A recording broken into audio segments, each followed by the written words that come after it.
ሰላም አለይኩም ወራህመቱላሂ ወበረካቱ። ውድና የተከበራችሁ ውድ ቤተሰቦች እንዴት ናችሁ? ደህና ናችሁ? ከኛ ጋር አልሐምዱሊላህ።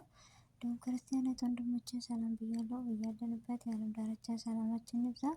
አላህ ሀገራችንን ሰላሟን፣ አንድነቷን፣ መተሳሰብ፣ መከባበርን ይመልስልን። ሁላችንም በዱዓ በጸሎት እንበርታ። ውድ ቤተሰቦች ለቤታችን አዲስ የሆናችሁ ሰብስክራይብ በማድረግ ይቀላቀሉ። ነባር ቤተሰቦች ስለምሰጡን አስተያየት ላይክ፣ ሼር እያደረጋችሁ ከጎናችን ሆነን ስለምታበረታቱን ከልብ እናመሰግናለን።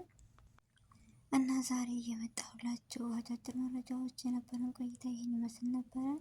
ዛሬ ሐረግ ድራማ በጣም ደስ የሚልና የሰው ልጅ ከሳቀ በኋላ ሀዘን አለ፣ ከሀዘን በኋላ ደስታ አለና እፉዬ በጣም ጎበዝ ጠንካራ ከነበረችበት ይልቅ ትናንትና ለቤዛ ሁሉን ነገር ብርትት አድርጋ ነግራታለች እና ከአሁን በኋላ ማንም ላይጫወትባት እና ራሷን ከነበረችበት ነቅታለች። በጣም ነው ደስ የሚለው። ምክንያቱም ቤዛ የምትባል ራስ ወዳድ ነች። እሷ እንኳን ራስ ወዳድ ስለዚህ ኤፉ ደግሞ ራሷን አውቃ ሁሉን ነገር አውቃለች።